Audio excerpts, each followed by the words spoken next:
की चाकी देख कर दिया कबीरा रोए। दो पाटन के बीच में, दो पाटन के बीच में साबुत बचा न कोई कबीरा, साबुत बचा न कोई। भारत माता की। बहुत बहुत शुक्रिया, थैंक यू सो मच पाजी। आपको अंदाजा है कि कितना टेम्परेचर है, लेकिन ये जो बाहर का टेम्परेचर है वो अंदर का टेम्परेचर कुछ कम हो ऐसा नहीं है, अंदर का भी टेम्परेचर उतना ही है, बहुत ज्यादा। कहां से आना हुआ? एमपी से। पानी जरूर पिलाते रहिएगा, मुझे मालूम है 47, 48, 49 के आसपास टेम्परेचर इस वक्त, बहुत ज्यादा। मैं आपसे गुजारिश करना चाहता हूं बहुत ज्यादा, और बहुत ये कि इस वक्त शो में आए जरूर, आप जरूर आए, मुझे अच्छा लगेगा। ये आपका शो है, लेकिन थोड़ा बच्चों को अगर शो में नहीं लाएंगे तो मुझे बहुत अच्छा लगेगा, इसलिए क्योंकि मुझे बड़ी चिंता इस बात की है कि इस वक्त बहुत गर्मी है, और जब ये शो स्टार्ट होता है उस वक्त तो ये बहुत ज़्यादा गर्मी है इस वक्त। तो लिहाजा मैं बच्चों से हमेशा ये कहता हूँ, पानी पिलाइए उनको, पानी देते रहिएगा। हाँ, कहाँ से आए हैं आप?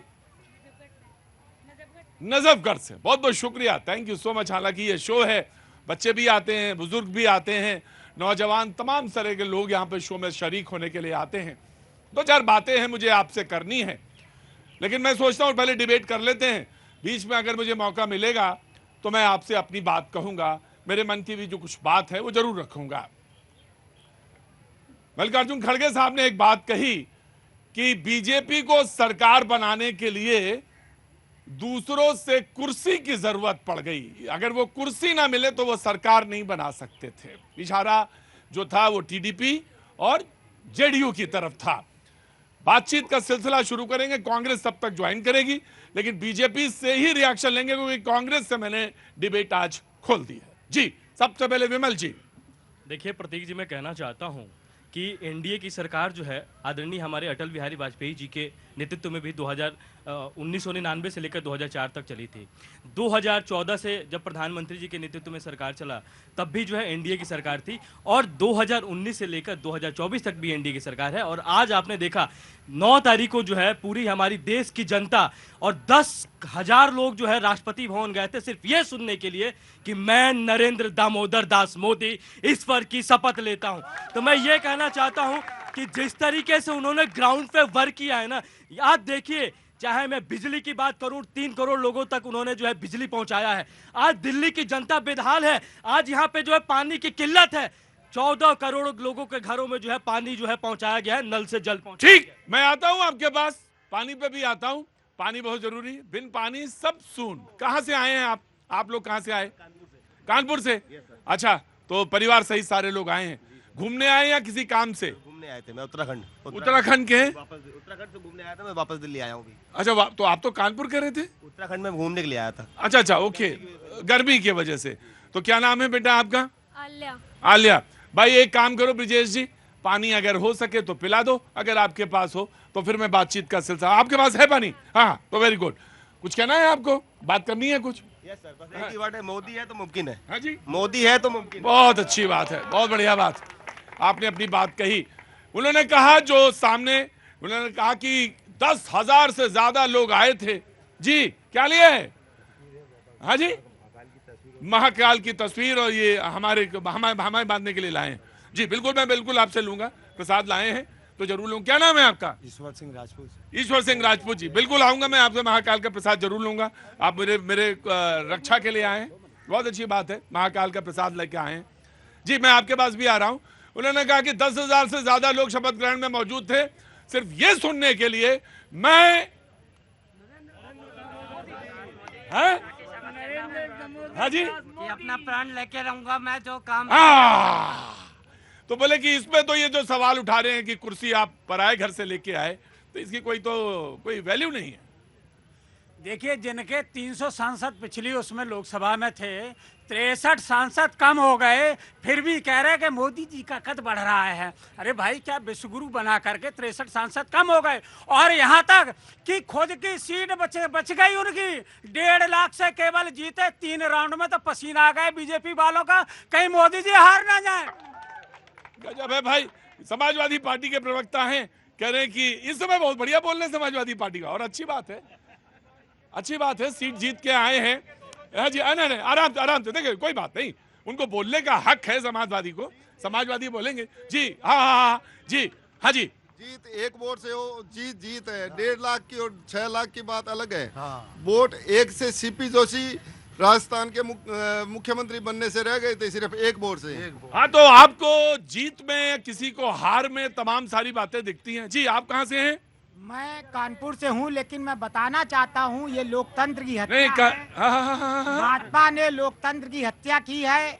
आज अपोजिशन ने वॉकआउट किया है और ममता जी ने कहा है कि ये मोदी जी तानाशाही कर रहे हैं, जो जनता को बरला रहे हैं। नहीं, कोई बात नहीं। कहाँ से आना हुआ? मैं दिल्ली से ही हूँ, और? कानपुर दिल्ली रहता है। हाँ? अरे रुकिए, कहाँ रहते हैं? मैं पहाड़गंज में। तो आप तो कानपुर बोल रहे थे। कानपुर मेरा घर है। हाँ, मैं ये नहीं कहो कुछ ना, अब तुमने जो कहना था तो कह ही लिया। मतलब ऐसे ही ठिठोली करते रहते हो क्या? हाँ, अच्छा, समझ गया। हाँ, मैं आ गया जी। देखिए प्रतीक जी, अभी हमारे मित्र समाजवादी पार्टी के वक्तव्य तो रख रहे थे।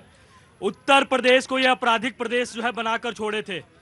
उत्तर प्रदेश के यशस्वी मुख्यमंत्री योगी आदित्यनाथ जी जब आए ना, उस उत्तर प्रदेश को उत्तम प्रदेश बनाया। जो उत्तर प्रदेश अपराध के मामले में, जो उत्तर प्रदेश गड्ढा के मामले में जाना जाता था, जो उत्तर प्रदेश में जो है ना सड़कें था, जो है ना निवेश था, ना उद्योग था, ना जो है यहाँ पे अर्थव्यवस्था था। 14वें नंबर पर अर्थव्यवस्था था और 12वें नंबर पर इनका उद्योग था। लेकिन आज उत्तर प्रदेश विमल जी 5 थे, ये 5 से 37 हो गए, तो कुछ तो कारण जरूर रहा होगा विमल जी, ऐसे तो नहीं।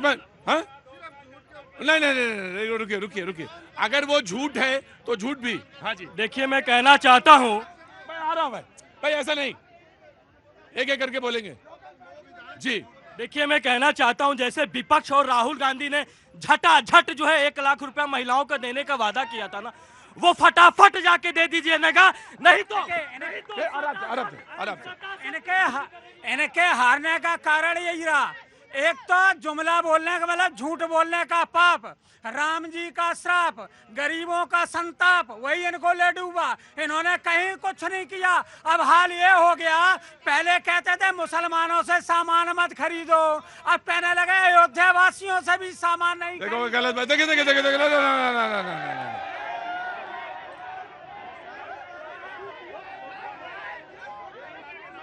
राघवेंद्र जी, नहीं, एक मिनट,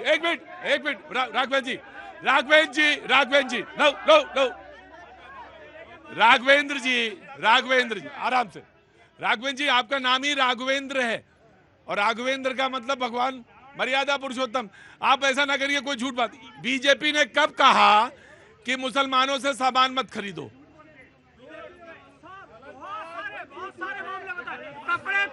कपड़े देख के तो प्रधानमंत्री जब एक सवाल पूछा तो एक सवाल का जवाब आना चाहिए, मैंने कहा बीजेपी। ऐसे तो समाजवादी पार्टी के सदस्य ने रामचरितमानस को जला दिया, तो फिर सवाल तो आप पे भी खड़ा हो जाएगा। Not a single no. समाज में सौहार्द कैसे बनेगा? जब बड़ी जिम्मेदारी के साथ आप आए, I am giving you chance, I will give. मैं ये कह रहा हूं कि ये क्यों किसी को, देखो ये जनमत है, जिसने जहां दे दिया उसको स्वीकार करना बहुत आवश्यक है। आप किसी को गद्दार ना कहें, आप किसी को गलत ना कहें, क्योंकि देखिए अवध तहां जहां राम निवासु, अवध वही है जहां राम का वास हो, और दिन वहां जहां मतलब कहां जहां भानु का प्रकाश हो, वही दिन है। ठीक है, मैंने मान लिया।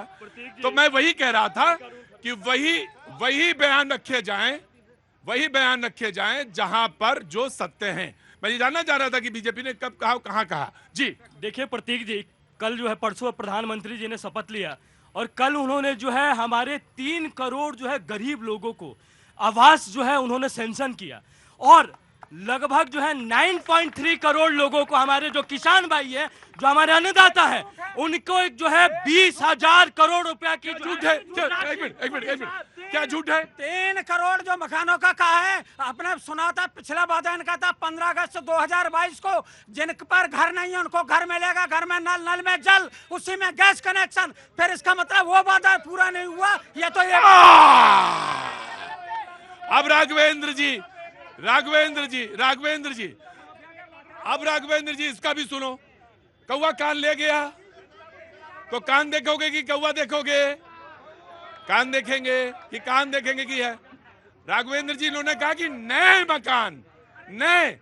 अरे भाई आपको नहीं दिखा, जिसको दिखा उसको देखा।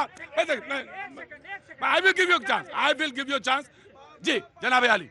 पहले तो प्रतीक भाई बहुत बहुत भारतीय जनता पार्टी के लोगों को मुबारकबाद कि उन्होंने माननीय प्रधानमंत्री जी ने तीसरी बार जो है वो शपथ ली है, और मैं उम्मीद रखेंगे, बैठेंगे। जी हाँ जी। तो पहले तो मुबारकबाद बहुत बहुत, और उम्मीद ये करते हैं कि इस बार सदन को बहुत ही विनम्रता के साथ जो है वो माननीय प्रधानमंत्री जी और भारतीय जनता पार्टी के लोग चलाएंगे। नंबर 1 बात। और दूसरी बात, इस बार सड़क से लेकर सदन तक की चुनौती के लिए तैयार हो जाएं। अब माननीय प्रधानमंत्री जी का झूठ, जुमलेबाजी, बयानबाजी नहीं चलेगी। जो काम उन्होंने जनहित में करना है वो करना पड़ेंगे। 2 करोड़ रोजगार का वादा आज तक पूरा नहीं हुआ। घरेलू गैस के दाम आज तक नहीं कम हुए। पेट्रोल और डीजल के दाम आज तक नहीं कम हुए। और एक बात और बता दूं, अभी मैंने नई चीज देखी। नीतीश कुमार साहब उनके पैर की नाप ले रहे थे, और जैसे ही वो लेने वाले थे माननीय प्रधानमंत्री जी ने रोक दिया, क्योंकि समय आने पर नीतीश कुमार कब माननीय प्रधानमंत्री जी की टांग खींच करके सरकार गिरा दे, इस चीज के बारे में कोई संदेह और कभी भी सवाल खड़ा कर सकते हैं। जनाब आली, आपकी जितनी उम्र है नीतीश कुमार की उससे दुगनी राजनीतिक जीवन है। प्रधानमंत्री का भी उतना ही है। वो अखाड़े के उस्ताद नहीं, दो भी पछाड़ हैं। बिहार के राजनीतिज्ञ हैं। तो कभी कभी जब मैं कमेंट करता हूं किसी के बारे में तो मैं ये बात जरूर देख लेता हूं कि वो सामने वाला क्या, अगर कोई कृतज्ञ है और कोई, सुनिए, अगर कोई श्रद्धा पूर्वक किसी के चरणों में जाता है तो उसे नाप लेना नहीं कहते, उसे कहते हैं कि सम्मान देना। ऑफ कोर्स मैंने अपनी बात, I have said my voice, मैंने अपनी बात कह दी। यू आर फ्री टू से, यू आर फ्री। लेकिन रुकिए एक मिनट, बिहार से संजय जी मौजूद हैं, लोक जनशक्ति पार्टी, रामविलास जी। जी जी देखिए, सबसे पहले तो हम अपने भाई को बताना चाहेंगे कि जिसको ये पैर में झुकना कह रहे थे, नहीं, इन्होंने कहा पैर की नाप ले रहे थे। पैर की नाप ले रहे थे, मैं एग्जैक्ट वर्ड कोट कर रहा हूं। हाँ, पैर की नाप ले रहे थे। मैं इनको बताना चाहूंगा कि हमारे प्रधानमंत्री जी सम्माननीय हैं। अगर वो करते भी हैं तो इसमें कहीं कोई गलत नहीं होगा, इसलिए कि वो प्रधानमंत्री हैं और वो सम्माननीय हैं। तो निश्चित रूप से, और उम्र में भी बड़े हैं, तजुर्बा में बड़े हैं, पद में बड़े हैं, तो इसमें कहीं कोई दुराय नहीं है कि अगर ऐसा करते हैं तो कोई दिक्कत नहीं है। क्योंकि हमारे भारत की संस्कृति कहती है कि जब भी कोई बड़का हो तो अभिवादन हमको पैर छूकर करना। बिल्कुल नहीं देना पड़ेगा। हाँ जी, ठीक है, यहाँ तक बिल्कुल एकदम मर्यादा में है। हाँ, तो इसीलिए हम कहेंगे कि हमारे भाई जो बता रहे थे कि अब हम लोग रोड जाम, अरे भाई जब मुझे जरूरत पड़ेगी तो आप मेरे पैर छुएंगे कि नहीं? तो बिल्कुल खत्म हो गई बात। मेरा कहना है कि जिस प्रधानमंत्री जी के विषय में ये बता रुको, मैं आ रहा हूँ। मैं उसी प्रधानमंत्री के विषय में कह रहा हूँ कि जब उन्होंने शपथ लिया और कल होके अपने वादे के मुताबिक पहला साइन से उन्होंने सारे किसान का जो वादा किया था उस किसान का काम हित में काम किया है। उसके बाद उनका जो मकान का जो उन्होंने कहा है वो सारे लोगों को, ठीक, ये बात हो चुकी है। ये मैं आ रहा हूँ। जनता को पहले मुझे, of course I will give you chance, लेकिन अभी जनता की बात आएगी। हाथ नीचे रखिए सारे लोग। कहाँ से आ गए? सर मैं दिल्ली से हूँ। दिल्ली से? रहने वाले कहाँ के हैं? बिहार। हाँ तो ऐसा बोला करिए ना, बिहार। जी सर। बिहार के क्या नाम हो गया आपका? मेरा घनश्याम मिश्रा। घनश्याम मिश्रा, क्या काम करते हैं? मार्केटिंग का काम करता हूँ। अरे वाह, तो आप तो बहुत बढ़िया आदमी हैं, बहुत चालाक आदमी होंगे। बिहार में कहाँ के रहने वाले हैं? सीतामढ़ी जिला। सीतामढ़ी जिला। तो सीता मंदिर की बात हो रही थी जी, बोलिए। सर हम कह रहे हैं बीजेपी अभी उन्होंने मांझी जी को अभी कैबिनेट का ये दिया है। हाँ। और उन्होंने कहा था कि श्री राम जी काल्पनिक हैं। हाँ। ठीक है सर, रावण जी श्रेष्ठ हैं। रावण श्रेष्ठ है श्री राम जी से, तो किस विचारधारा के अंतर्गत आते हुए उनके साथ गठबंधन हुआ और कैसे उनको कैबिनेट मिनिस्ट्री दिया गया, ये जानने का हक जनता को है। बिल्कुल है मिश्रा जी, आपकी बात मैंने सरमाते ले लिया कि जीतन राम मांझी जी ने आ गए, पार्टी वाले आ गए, वरना तो जी जीतन राम मांझी जी ने कहा था कि आखिर ये इनका कहना है बकौल मिश्रा जी के कि उन्होंने राम के विरुद्ध बात कही और रावण को श्रेष्ठ बताया, तो फिर किस लिहाज से वो वहां पे कैबिनेट में हैं। जी जनाब आली हमसे देखिए, राम जी को काल्पनिक बताया, ये तो ऑन रिकॉर्ड है कि कांग्रेस की गवर्नमेंट ने बताया था, सुप्रीम कोर्ट में हलफनामा दिया था। रही बात जीतन राम मांझी जी को, आप उस पूरे क्लिप को देखिए, उन्होंने स्टेटमेंट दिया जैसे चला था ना कि आलू डालिए और सोना निकालिए राहुल गांधी जी का। लेट मी कम, अरे वही कह रहे हैं। अरे मैं आपके बातों और उनके ऊपर कौन से आरोप अरे भैया उनको इंडोर्स करने आए? भैया आप अमित मालवीय को इंडोर्स करने आए? अरे भैया, तो भारतीय जनता पार्टी का आईटी अरे सुन लीजिए ना भाई, अरे झूठ नहीं सच बोलिए भाई, सुन लीजिए रिजवान भाई, मैं रोक इसलिए नहीं रहा हूं क्योंकि आप बिहार के, आप जानते हैं कैसे बोलना है। जी चीजें क्या है जी कि रुको भाई, कि जो वही मैं आपको बता रहा हूं कि वीडियो जो वायरल किया गया था वो गलत था, मैं आप ही की बातों को बता रहा हूं भाई। तो उसी तरीके से मांझी जी से पूछा गया कि कांग्रेस पार्टी ने, सुप्रीम कोर्ट ने हलफनामा दिया था, क्या कहा था, तो मांझी जी ने कहा कि कांग्रेस पार्टी ने कहा था कि राम काल्पनिक है। उन्होंने तो कांग्रेस पार्टी का जिक्र किया है और इन लोगों ने वायरल कर दिया कि राम, ऐसा है। तो बस उतना ही वीडियो काटा, वायरल कर दिया। अरे अगर मांझी जी भगवान राम को नहीं मान रहे होते तो अयोध्या काहे के लिए गए थे? पूरी डिबेट तुम ही करोगे क्या? तो मिश्रा जी जवाब आया, पता नहीं आप मुतमईन हुए या संतुष्ट हुए या नहीं। आप कहां से आए जनाब? दिल्ली नागलोई से। मैं आपका बहुत बहुत स्वागत करता हूं, आप हमारी डिबेट में शरीक हो रहे हैं। क्या नाम है साहब? मतीन भाई। मतीन भाई, सब खैरियत तो है घर में? कोई दिक्कत तो नहीं? दिक्कत है जी, मैं आता हूं, बात करूंगा। मतीन भाई बिल्कुल आराम से बैठिए, मैं आपको, मैंने देख लिया था पहले ही आपको, मैं बिल्कुल आपके पास आऊंगा और निश्चित तौर से मैं आपसे बात करूंगा। आप बिल्कुल परेशान मत होइए, मैं आपसे बात करूंगा। जी इधर, हाँ जी, हाँ जी, हाँ जी, सोहनपाल जी कुछ कहना? सोहनपाल जी कहना चाहे। आपका नाम? अनिल राजपूत। अनिल राजपूत। अनिल राजपूत। अनिल राजपूत, जो अपना सवाल खुद नहीं पूछ पाता, दूसरे की सिफारिश करता, वो हमारे शो से बिल्कुल नहीं आता है। गजब आदमी है। एक आदमी यहाँ चल रहा, चार आदमी को लेकर चल रहा है। रुके अब खुद राजपूत जी पूछ नहीं पा रहे हैं, 4 आदमी को लेके आए हैं साथ में। जी जनाब आली, कांग्रेस का स्वागत करता हूं, सोचता हूं अगली बार से वक्त पे आ जाएंगे। कहीं फंस गए क्या? क्या हुआ? बस थोड़ा सा लेट हो गया। तो तब तक आप पानी पीजिए, समाजवादी पार्टी विल रिस्पॉन्ड। देखिए, आज एक आपने बयान सुना होगा मोहन भागवत जी का। मोहन भागवत जी ने कहा कि 1 साल से मणिपुर शांति का इंतजार कर रहा है, कौन इसकी जिम्मेदारी लेगा? सीधा सीधा केंद्र सरकार पर हमला बोल दिया। अब तो इनको शर्म आनी चाहिए कि जहां वहां के मुख्यमंत्री पर हमला हो जाता है, जहां केंद्रीय मंत्रियों का घर जला दिया जाता है, राज्य सरकार के मंत्रियों का घर जला दिया जाता है, जब महिलाओं के साथ ये जघन्य अपराध होता है, वहां ये सरकार कुछ नहीं कर पाती है, हाथ पे हाथ धरे रह जाती है। बात करते मैं दे दूंगा, मैं आपको भी रिजवान भाई दे दूंगा, रिजवान भाई आपको दे दूंगा। जी तब BJP will want to respond. जी देखिए, मैं कहना चाहता हूं, पानी ला के दे दीजिए। हाँ जी, ये पता ना कहां से अपना जो है बयान लेकर आते हैं, मुझे नहीं पता। दूसरी चीज सुनिए, दूसरी चीज, ये महिलाओं पे बात करने के लायक है। जिस समय जो है उत्तर प्रदेश में इनकी सरकार थी, एनसीआरबी के रिपोर्ट में नंबर 1 पे रहते थे, अपराध के मामले में नंबर 1 रहते थे। और कांग्रेस वाले राजस्थान में जब इनकी सरकार थी, 600 से अधिक महिलाओं के साथ जो है रेप हुआ है। मैं कहना चाहता हूँ दूसरी चीज मैं कहना चाहता हूँ, 400 से अधिक दंगे 2012 से 2017 के बीच में हुए हैं। जब से योगी जी की सरकार है, उत्तर प्रदेश में एक भी दंगा नहीं हुआ। ठीक, मैं आपकी बात, मैंने सुन ली बात आपकी, मैंने आपकी बात, सवाल सुना था, सीधा था, इन्होंने रिस्पॉन्ड किया, वो भी सुना। हाँ मैं ठीक है, जनता सब देखती है मेरे भाई, आप आराम से बैठिए। रिजवान भाई वांट टू आंसर। जी देखिए, है क्या ना कि यही भारतीय जनता पार्टी और एनडीए के लोकतांत्रिक प्रक्रिया की खूबसूरती है कि जब सीधे सीधे आंख में डाल करके, आंख मिला करके सवाल पूछा जाता है। मोहन भागवत जी ने सवाल पूछा सरकार उस ओर कार्रवाई कर रही है। कांग्रेसियों की हिम्मत है कि श्रीमती गांधी के ऊपर में कोई सवाल पूछ के दिखा दे। हाँ, ये चमचागिरी हमारे यहाँ नहीं होती है।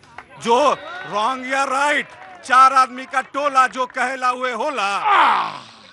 रुकिए, पहले हालचाल पूछने दीजिए, हालचाल पूछिए, ये क्या हुआ? सर वैसे थोड़ा कुछ कल परसों तबीयत खराब हो गई थी तो ड्रिप लगाते हैं तो उससे अच्छा, मैं आपके स्वास्थ्य की कामना करता हूं। अब Congress want to respond. Rizwan, हम पार्टी से हैं और इनके तो केंद्रीय मांझी साहब बन गए, तो अब मैं आपसे, इन्होंने कुछ आपसे बात कही, नाउ यू रिस्पॉन्ड। जी देखिए, सबसे पहले तो आपको नमस्कार और सभी जितने भी यहाँ पर बहुत बहुत शुक्रिया, थैंक यू सो मच।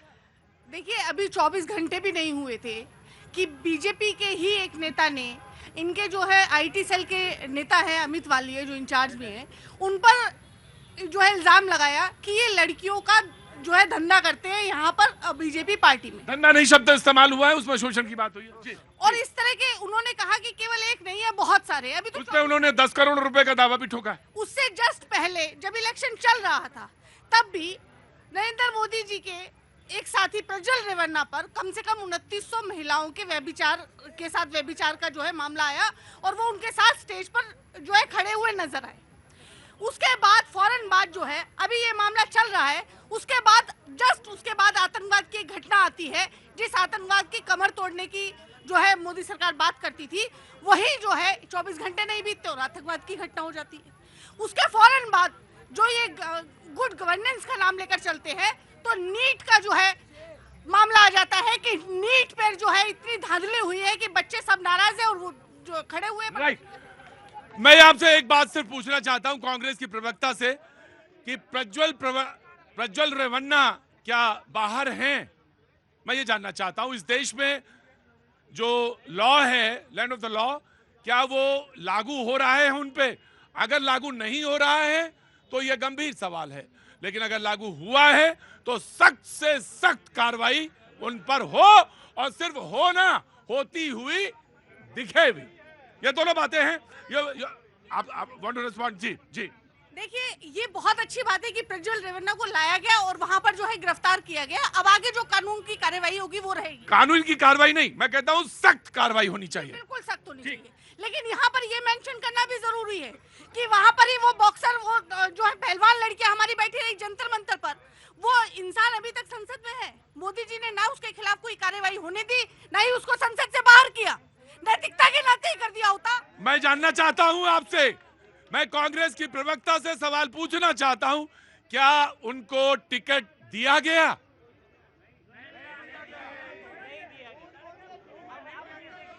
क्या टिकट दिया गया? दूसरा सवाल, क्या पिता के कृत्य अगर हैं तो वो तो कोर्ट का सब जुडिस है, पिता के कृत्य को बेटे के हिसाब से तय किया जा सकता है, और अगर ऐसा है तो फिर फाइल पलटी जा सकती है। कई जगहों पे फाइल पलटी जा सकती है। जी नाउ जी प्रतीक जी, हाँ, जो रेवन्ना की बात कर रही हैं उस पे जो है गिरफ्तारी की मांग, मेरे मुद्दे पे आइए, मेरे मुद्दे पे कार्रवाई की मांग जो है सबसे पहले भारतीय जनता पार्टी ने किया था। दूसरी चीज मैं कहना चाहता हूं कि जब तक अगर किसी के ऊपर दोष साबित नहीं हो जाता तब तक वो दोषी नहीं है। और मैं एक दूसरे, सुन लीजिए ना, भ्रष्टाचार की बात कर रहे हैं ये लोग।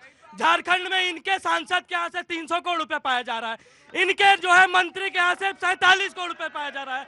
दूसरी चीज, आम आदमी पार्टी के साथ इन्होंने गठबंधन किया है दिल्ली के अंदर, और वहां पे दिल्ली के अंदर जो गठबंधन किया है, इनके मुख्यमंत्री जेल में है, इनके उप मुख्यमंत्री जेल में है, इनके स्वास्थ्य मंत्री जेल में है। लेकिन एक मिनट, मैं बीजेपी के प्रवक्ता से पूछना चाहता हूं, जो सुप्रीम कोर्ट ने भी कहा आपसे कि चार्जेस जो हैं, सबूत जो हैं, आपने क्या रखे हैं आम आदमी पार्टी के, उसके ये जानना भी बहुत जरूरी है, और उस पे बिल्कुल ऑफ कोर्स वो जानना बहुत जरूरी है, उसको रखना बहुत जरूरी है। जी प्रतीक भाई, जहां से बात आपने छोड़ी थी वहीं से स्टार्ट करता हूं। अगर मैं आपके पैर छू लूं तो ताउमर आपका सम्मान करता रहूंगा, ठीक है। लेकिन आप बताइए कि चंद्रबाबू नायडू जी ने माननीय प्रधानमंत्री जी के लिए बड़े अपशब्द कहे थे कि वो उग्रवादी हैं और आतंकवादी हैं, और आज उन्हीं की गोदी में बैठ करके सरकार का समर्थन कर रहे हैं। आप बताइए, जो ललन सिंह साहब हैं जिनको मंत्रालय दिया गया है, उन्होंने गृह मंत्री जी के लिए क्या शब्द कहे थे और गृह मंत्री जी ने उनके लिए क्या शब्द कहे थे। और पॉलिटिकल मुजरा देखने का आजकल मुझे बड़ा शौक हो गया है साहब, वही देखता हूं दिन रात बैठ करके। जितना अपमान माननीय नीतीश कुमार साहब का भारतीय जनता पार्टी के लोगों ने करा है, उससे ज्यादा आज तक कभी नहीं करा। मैं आपसे एक सवाल पूछना चाहता हूं। पॉलिटिकल मुजरा मुझे नहीं मालूम, लेकिन मुझे एक चीज जरूर मालूम है, क्योंकि मुजरा शब्द मैं इस्तेमाल नहीं करता, ना मैं करूंगा। मुझे मालूम है, मैं पेपर रोज पढ़ता हूं, खबरें देखता हूं, लेकिन मैं आपसे पूछना चाहता हूं कि जिसके विरुद्ध आप खड़े होते हैं, जिसके विरुद्ध आप खड़े होते हैं बंगाल में, जिसके विरुद्ध आप पंजाब में, जिसके विरुद्ध आप केरल में, उसके साथ आप गठजोड़ करके खड़े होते हैं, तो वो कौन सी चीज है, जरा मुझे बताइए। और आप बता रहे हैं कि, रुकिए, और आप बता रहे हैं कि नीतीश जी ने प्रधानमंत्री को क्या कहा था। मैं आपसे जानना चाहता हूं कि मध्य प्रदेश, मैं आपसे नो, मैं आपसे जानना चाहता हूं कि मध्य प्रदेश में आपके नेता ने माननीय अखिलेश जी को क्या कहा था।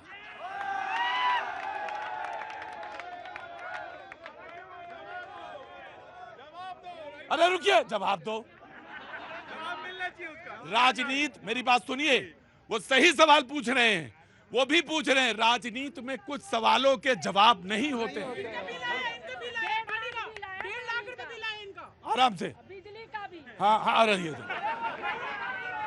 बेकार में आप उलझे पड़े थे कि नीतीश जी ने उनको क्या कहा, अखिलेश जी को कांग्रेस ने क्या कहा। यहाँ पे 1.5 लाख का बिजली का बिल आ गया। अब ऐसे में तो कुछ नहीं हो सकता। 1.5 लाख का बिजली का बिल आ गया। जी, मैं आ रहा हूं, कांग्रेस को दूंगा मैं चांस। जी, देखिए, बहुत अच्छा सवाल किया आपने। इसके साथ साथ ये भी सवाल करना चाहिए कि मोदी जी ने नायडू जी के बारे में क्या बोला था। हाँ जी। उन्होंने बोला था कि ये कहां से मुझसे सीनियर है, ये तो भ्रष्टाचार में सीनियर है, ये तो इसमें सीनियर है, उसमें तमाम उनकी कमियां गिनाई। और बिल्कुल नीतीश जी के बारे में कहा कि इनका तो मानसिक संतुलन जो है हिला हुआ है, ये तो इस लायक भी नहीं कि पॉलिटिक्स में रहे। आज में पुराने पन्ने पलटने का बड़ा मन कर रहा है। नारायण दत्त तिवारी ने अर्जुन सिंह जी ने, शरद पवार जी ने क्या कहा था, वो पन्ने पलटना चाह रहा हूं मैं। तो इसलिए राजनीति की गुत्थियों में ना उलझिए। सुनिए, राजनीति की गुत्थियों में मत उलझिए। जो सामने सबक है जनता ने दिया है, सबके सामने पढ़ने की कोशिश करिए। जो सामने इबारत लिखी है, जो इबारत सामने लिखी है, उसको पढ़ने की कोशिश करो। वरना तुम्हारे नेता ने तब क्या कहा था, इसकी तो फहरिस्त है। जब 27 साल राजनीतिक गलियारों में गुजारोगे तो बूढ़े जरूर हो गए हो, बाल पक गए हो, लेकिन याददाश्त थोड़ी ना कमजोर हो गई। कहां से आए हैं? दिल्ली से। खटाखट और पगलाए हुए हैं। रुकिए प्रतीक भाई, हम अपने समाजवादी पार्टी के साथी को बताना चाहेंगे कि ये लोग कभी भी तथ्य की बात नहीं करते हैं। जब इनकी सरकार थी, अब कभी भी देखेंगे ये कभी विकास की बात नहीं करते होंगे। कभी भी इनके राज, जितने दिन में इन्होंने शासन किया है, कभी भी ये अपने शासन में कभी भी विकास की बात नहीं की, कभी उत्थान की बात नहीं करते हैं। ये लोग हमेशा क्रिटिसाइज की बात करते हैं। कभी भी जब ये लोग संजय भाई हैं, रामविलास पार्टी लोक जनशक्ति पार्टी से हैं। मैं तो आपको सिर्फ एक ही बात कहना चाहता हूं, नीतीश बाबू अब आप ही के साथ हैं, आराम से काम करिए। नो, आराम, no, he will get the chance, he will get the chance. इसलिए कब किसने किसको क्या कहा, कब किस, हंसिए, आप भी बहुत हंसिए, हंसने का दिन है। इसलिए कब किसने किसको क्या कहा, इसमें मत उलझिए। देखिए, वो जो सामने इबारत जनता ने लिख के दी है कि हमारे बच्चों के रोजगार के लिए क्या हो रहा है, हमारे लिए क्या क्या सुविधाएं हैं, सरकार की क्या योजनाएं हैं, ग्राउंड में ट्रांसलेट करिए। ये मत बताइए मुझे क्या, कहां से आना हुआ? यूपी गोरखपुर। वो तो आपका ताल तो बड़ा अच्छा हो गया, सुंदर हो गया है। अरे है ना, क्या वो बिल्कुल है ना, वो इतना सुंदर हो गया है कि मुझे शो करते समय इतना अच्छा लगा वहां पे। हालांकि थोड़ा बहुत लड़ाई झगड़ा हो जाता है, वो कोई बात नहीं। क्या नाम है आपका? शीतल। तो यहाँ क्या कर रही हैं गोरखपुर से? यहाँ पे मैं पढ़ाई के लिए आई। पढ़ाई के लिए? क्या, कौन सी पढ़ाई कर रही हैं? UPSC preparation. और आप भी कर रही हैं यूपीएससी प्रिपरेशन? नहीं, बहुत बहुत शुभकामनाएं। बहुत धैर्य की जरूरत है यूपीएससी में, लगन की जरूरत है। जब कभी मन लगे, जब कभी समय हो, जब लगे कि थोड़ा सा रिलैक्स करना चाहिए, जरूर आइएगा, लेकिन रोज आने की जरूरत नहीं इस शो में। हाँ बेटा, आने की जरूरत भी नहीं है। मैं तुम्हें टाइम, मुझे मालूम है यूपीएससी क्या होता है। यहाँ थोड़ी ना खाली सब कुछ काम ही नहीं है, रोज आके खड़े हो गए, रोज कलफ कुर्ता निकाला, कलफ लगवाया, आ गए।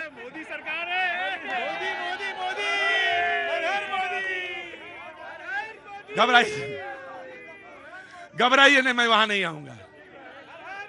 असल में है क्या कि इनको रोज ना देखूं मैं और ये मुझे ना देखें तो आई लव यू नहीं बनता है।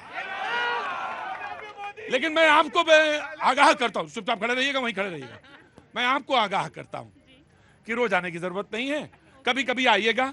और यूपीएससी की तैयारी कर रही हैं तो मुझे कुछ बोलिए। भारतीय राजनीति के सवाल यही है, जो कुछ हो रहा है, जो कुछ आपने देखा, चुनाव में देखा, आपका समझ लीजिए रिटर्न में हो चुका है, वाइवा चल रहा है, आपका सवाल यही है। Now you have to answer. Sir बस ये बोलना चाहती हूँ मोदी जी से कि जो लोगों को फ्री में राशन बांट रहे हैं, वो फ्री में राशन, फ्री में घर देने के बजाय लोगों को रोजगार दें, ताकि वो अपने दम पे खड़े हो सके, अपना घर बना सके, अपने पैसों का राशन खरीद सके। देखो ताली कौन सा बजाता है, ये गजब का खेल है राजनीति भी। कोई कह रहा था कि उन्होंने इनको तब क्या कहा, नीतीश जी ने, रामविलास पासवान जी ने तब क्या कहा था, चिराग ने तब क्या कहा था, और अब जब ये बात कही कि फ्री ना बांटिए तो विपक्ष ने तालियां बजाई।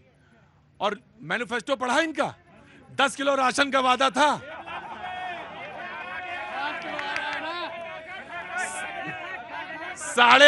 साढ़े 8,000, 1 लाख रुपया आपको मिलना था। हाँ जी बताइए, होल्ड ऑन जी। जैसे इन्होंने राशन का वादा तो कर दिया कि 5 किलो, भाई रुको यार, 5 किलो का राशन मिलेगा, पर जिस घर में 10 लोग हैं, राशन कार्ड पे सिर्फ 5 लोगों का ही नाम है। आज तक कम से कम 2 साल हो गए, हम लोग मतलब डेली जाते हैं कि राशन कार्ड पे नाम चढ़ जाए, पर नाम नहीं चढ़ता राशन कार्ड पे। मैं एक बात आपसे बताना चाहता हूं, क्योंकि मैं पेपर पढ़ता हूं, बहुत सारे लोग पढ़ते हैं, मैं अकेला नहीं हूं, लेकिन बायोमेट्रिक सिस्टम से जो अब नया रजिस्ट्रेशन का बात आई है, आई होप कि वो ऑनलाइन बायोमेट्रिक रजिस्ट्रेशन जो है वो उससे बहुत सारी सुविधाएं आएंगी और आपको बहुत रजिस्ट्रेशन के लिए तमाम सारी चीजों की सुविधा मिलेगी, तो बहुत जरूरी है। जी मैं आपके पास आ गया। भाई फिर जहां से आप कह रहे थे कि वहीं से शुरू करो, तुम तो वहीं से शुरू करो। हम बिल्कुल वहीं से शुरू करते हैं, लेकिन एक चुनौती के लिए माननीय प्रधानमंत्री जी तैयार रहे, और उस चुनौती का नाम है राहुल गांधी। और सदन के अंदर वो सवाल पहले दिन पे माननीय प्रधानमंत्री जी के लिए खड़े हैं कि जेपीसी होगी, और जेपीसी किस चीज की होगी। 4 जून को जो आंकड़ीबाजी का खेल करा जा रहा था और जो शेयर मार्केट के अंदर 30 लाख करोड़ रुपए का घोटाला है, उसको हम छोड़ने वाले नहीं। आखिरी हद तक जो है वो सरकार से सवाल होते रहेंगे कि आपने देश की जनता के साथ, माननीय प्रधानमंत्री जी, गृह मंत्री जी कह रहे थे कि शेयर मार्केट के अंदर पैसा लगा दो, उसके बाद देखिए प्रतीक जी, जिसको जो है जनता चुनौती में नहीं ली, जिसको जनता नहीं समझ पाई, वो प्रधानमंत्री से चैलेंज लगा रहा है। नहीं मैं आपको नहीं विमल जी एक चीज आपको और बता रहे हैं, आप प्रवक्ता बहुत अच्छे हैं, सारे लोग हो सकते हैं, मैं काम करने आता हूं, लेकिन मुझसे भी बहुत बार चूक होती है। उनका आखिरी वाक्य आपने नहीं पढ़ा, और उन्होंने कहा कि प्रधानमंत्री और गृह मंत्री ने कहा कि पैसा लगा दो। मैं होता आपकी जगह तो पूछता कि कब कहा मैंने, कहा मैंने, बताइए। देखिए मैं कहना चाहता हूं कि ये लोग जो है राहुल गांधी जी को बोल रहे हैं। देखिए आप देखिए ना, कांग्रेस के अंदर इनके पास ना नेता है, ना नेतृत्व है, ना दिशा है, ना नियत है। दूसरी चीज मैं कहना चाहता हूँ, पैसा तो देश की जनता का तब भी लगा था जब कांग्रेस की सरकार थी, जब आपने कोयला घोटाला किया था, जब आपने टूटे घोटाला। लेकिन मैं आपके सवाल का जो पहला हिस्सा है उसमें मैं आपको 100 के 100 नंबर देता हूं। आप आइए संसद के अंदर और सवाल खड़ा करिए, आप आइए सवाल पूछिए, और आप आइए कंस्ट्रक्टिव जो पॉलिटिक्स है उसकी नींव रखिए और आगे बढ़िए। 100 में 100 नंबर आपको। जी मेरे एक मिनट संजय जी, 1 by 1। हाँ जी प्रतीक भाई, अभी इन्होंने कहा कि बड़ी चुनौती है राहुल गांधी जी। निसंदेह हम चाहते हैं कि कोई चुनौती बन के खड़ा हो। हमारे नेता आदरणीय प्रधानमंत्री नरेंद्र मोदी जी ने कहा है कि लोकतंत्र तभी मजबूत होगा जब विपक्ष मजबूत होगा। विपक्ष सवाल तो करे। 14 में ये कह रहे थे कि शेर आ गया, शेर आ गया, फुस। 19 में कहा शेर आ गया, शेर आ गया, फुस। 24 में कहा शेर। भाई ये शेर है कि गीदड़ है? हमेशा फुसी हो जाता है। कैसा शेर उतारते? प्रतीक जी, बहुत बड़ी बड़ी बातें यहाँ पे की जा रही हैं। आज ही की तारीख में मुझे लग रहा है कि मोदी जी का सिंहासन थोड़ा डगमगा रहा है। अभी अजीत पवार जी ने मीटिंग बुला ली, अजीत पवार जी ने मीटिंग बुला ली, एकनाथ शिंदे जी ने मीटिंग बुला ली। जरा पूछिए तो सही, मामला क्या चल रहा है? क्या क्या सिंहासन के नीचे से क्या पाए खिसकने वाले? होता क्या है राजनीति में, संभावनाओं का खेल होता है। राजनीति और कुछ नहीं है, संभावनाओं का खेल है। परम्यूटेशन कॉम्बिनेशन क्या बनना है। अगर उधर से सरक रहा है तो इधर से कोई लपक रहा है, यही होता है। तो इधर से कोई टपके तो उधर से कोई लपके। बहुत देर से आपने कुर्ते पे मेहनत करी, मैं आना था आपके पास। कहाँ से आना हुआ आपका? हम छत्तीसगढ़ से आए थे भाई। वाह जय छत्तीसगढ़, यह सबसे बढ़िया है। छत्तीसगढ़ में कहाँ से हैं? छत्तीसगढ़ में रायपुर से है। रायपुर से, वाह। बोलिए साहब, क्या नाम है आपका? जी मेरा नाम किशोर महानंद है। किशोर महानंद, कैसे आना हुआ दिल्ली? बस हम मोदी जी के शपथ ग्रहण में आए थे, बहुत ही शानदार हुआ। तो जाएंगे कब वापस? बस ये दिल्ली एक मन लग गया, जाने की इच्छा नहीं हो रही है। अच्छा, उसकी कहानी भी मैं जानता हूं। ऐसा नहीं है कि जनता दूध की धुली है। मैं आ रहा हूं आपके पास आ रहा हूं। जनता बिल्कुल दूध की धुली नहीं है। ये जाने को तैयार इसलिए नहीं है क्योंकि सत्ता क्या गलियारे में मलाई कैसे बढ़ती है या बढ़ सकती है उसका जायजा लेना चाहते हैं। और उसके लिए जो भ्रष्टाचार न होने देंगे, न करेंगे, न होने देंगे। ये बात ध्यान रखिएगा। लेकिन हाँ, अपने नेता से मिलना, अपने नेता का स्वागत करना, कार्यकर्ता का उत्साह, उमंग, तरंग जरूर होनी चाहिए। मैं उसका क्योंकि नेता बनता आप ही से है, नेता और कुछ है ही नहीं। आप ना हो तो नेता कुछ नहीं। Now you ask a question.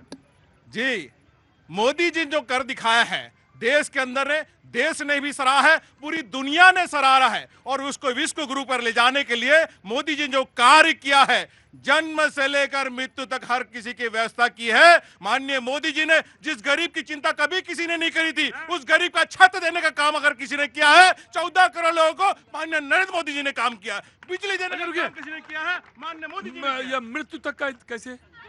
मृत्यु तक का इसलिए है कि आप जाओ भी तो शान से जाओ और रहो भी तो शान से रहो। मोदी जी की गारंटी है ये। प्रतीक जी, आपके सवालों का जवाब देना बड़ा मुश्किल होता है, आप फंसा देते हो। हंसाते नहीं है, नहीं फंसाते नहीं है। गजब की लगाते हैं आप मलाई, गजब की मलाई लगाते हैं। हाँ जी, मैं आ गया। अच्छा हाँ, योजना बताओ। मृत्यु की योजना है, कबीर अंत्येष्टि योजना। हाँ। अगर मरने के बाद भी अगर आपके पास पैसा नहीं है तो उसके लिए भी हम पैसा देते हैं कि आप श्राद्ध करा लीजिए। यही तो हुकूमत है।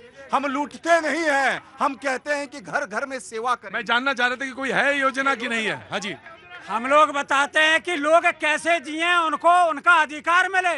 ये मृत्यु की योजना बताओ। अब यहाँ पे जर्नलिस्ट का काम आता है। उन्होंने कहा मैं जीवन की कला सिखाता हूं। उन्होंने कहा कि नहीं, मैं मृत्यु की बात बताता हूं। मैं आपको कल सुप्रीम कोर्ट की बात बताता हूं। सुप्रीम कोर्ट कहता है कि मृत्यु हो तो उसके बाद उसकी जो अंत्येष्टि है, जो उसकी अंतिम क्रिया है, उसका भी अधिकार है और मानव अधिकार है, सम्मान के साथ होना चाहिए। कल किसी डिसीजन के संदर्भ में उन्होंने ये बात कही तो मैं उसको कोट कर रहा था बस। अरे कहाँ जा रहे हैं आप? कहाँ जा रहे हैं? मैं यही सर। यही? कहाँ के रहने वाले? मैं पलवल। हैं? पलवल तो बगल में, छलांग लगा पहुंच जाओ। तो आप क्या हरियाणा में तो 5-5 रहा? हाँ जी बिल्कुल रहा। तो कुछ कहना चाहते हैं? नहीं, कुछ नहीं कहना चाहता। बहुत बढ़िया, मोदी का आशीर्वाद है। मोदी है तो मुमकिन है, और मोदी जी की सेवा करते हैं। अच्छा, आप ये कहना चाह रहे हैं कि मोदी जी की वजह से इतने आ गए? बिल्कुल कमते में 75% आए जी, मोदी जी की वजह से। मोदी जी का सिक्का आपको देखने, दर्शन करने आपके। अच्छा, मेरे दर्शन। अच्छा, बहुत अच्छी बात है। तो मैं आ गया। मैं एक छोटा सा ब्रेक लेना चाहता हूँ। ब्रेक के बाद मैं तुरंत, हाँ जी मैं आ रहा हूँ आपके पास। हाँ जी, कुछ बोलना चाह रही हैं आप, बोलिए। मैं अभी जीवन मृत्यु की बात चल रही थी, मैं ये कह रही थी कि कोई ऐसा प्रावधान भी है कि जो बायोलॉजिकल नहीं है, जो कि अवतरित हो गए हैं, उनके लिए क्या प्रावधान है? एक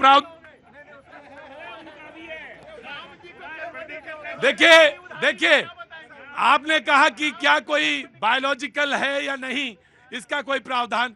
वैसे तो प्रावधान तो ये भी है कि एक आदमी को इंसान भी बनाया जा सकता है, प्रावधान तो ये है।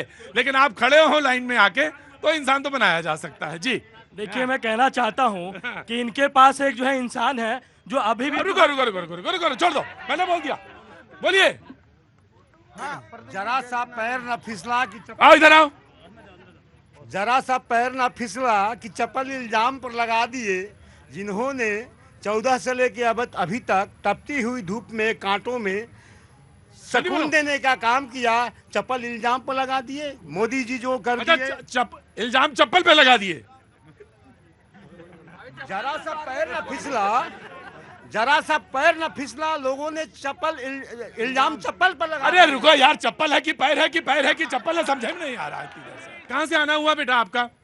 पटना बिहार। पटना बिहार से, वाह। क्या नाम है आपका? ऋतिक्षा सिंह। ऋतिक्षा सिंह। ऋतिक्षा क्या कर रही है यहाँ दिल्ली में? मैं लॉ की पढ़ाई करती हूँ पुणे में, बट यहाँ पे इंटर्नशिप कर रही हूँ। यहाँ इंटर्नशिप कर रहे हैं। बहुत बहुत शुभकामनाएं आपके भावी जीवन की, बहुत बहुत शुभकामनाएं। कुछ कहना, you want to say something? जी क्या बोलो? यही कहना है कि मोदी जी जो भी कर रहे हैं बहुत अच्छा कर रहे हैं, और हम हमेशा जीते जी मरते मरते मोदी जी के साथ हैं। हर हर मोदी, घर घर मोदी। गजब, आपको बड़ा अच्छा लगा? हाँ जी। क्या नाम है आपका? नितिन जी, वाह। नितिन जी, इसमें अच्छा क्या लगा आपको, ये बताइए मुझे। बस मोदी जी का नाम लिया, वही अच्छा लगा। ये शो जब स्टार्ट हुआ था तो किसी ने कहा था कि मैं सिर्फ 10,000 लोग ये सुनने गए थे कि मैं नरेंद्र दामोदर दास मोदी वो सुनने गए थे। कांग्रेस नहीं थी उस समय।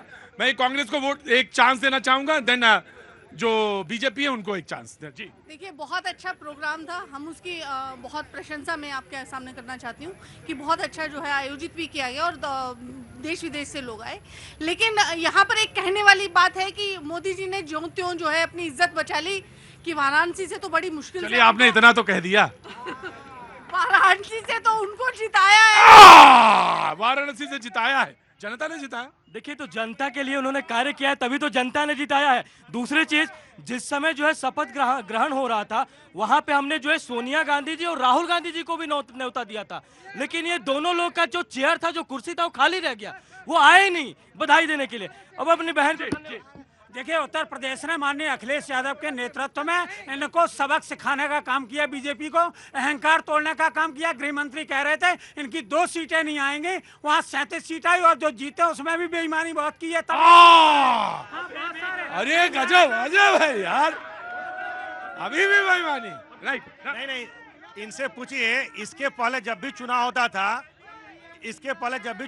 था 2014 और 2019 में ईवीएम का रोना रोते थे। अब नहीं, मुझे एक बात बताइए प्रतीक भाई, 2014 और 2019 में समाजवादी पार्टी के लोग और कांग्रेस पार्टी के लोग ईवीएम का रोना रोते थे कि ईवीएम से जीन निकल रहा है, और इस बार इन लोग की बोलती बंद हो गई, इस बार इन लोग के मुंह से आवाज नहीं निकल रही है। क्यों? मैं ये कह रहा हूँ, ये भी सावधान रह जाए एलजेपी वाले और रामविलास पासवान जी वाले और माझी जी वाले, क्योंकि ये तो अमर बेल है बीजेपी वाले, जिस पेड़ पे चढ़ते हैं उसी को खत्म कर देते हैं। अकाली दल को देखो, समय से पहले ही खत्म हो गया, खत्म हो गई। समाजवादियों और कांग्रेसियों टाइप बिकाऊ समझा है क्या कि खरीद कर बिक जाएंगे? ऐसा शब्द नहीं बोलते, ऐसे शब्द का इस्तेमाल नहीं करते, परहेज करते, गुरेज करते। मैं नहीं कह रहा हूँ, ये कांग्रेस के, जब कांग्रेस के नेता किसी दूसरे दल में चले जाते हैं तो ये कांग्रेस के प्रवक्ता आकर कहते हैं कि बिक गए होंगे, डर गए होंगे, ईडी से वजह से डर गए होंगे, ये आरोप लगते हैं। मैं उनकी बातों को कह रहा हूं भाई।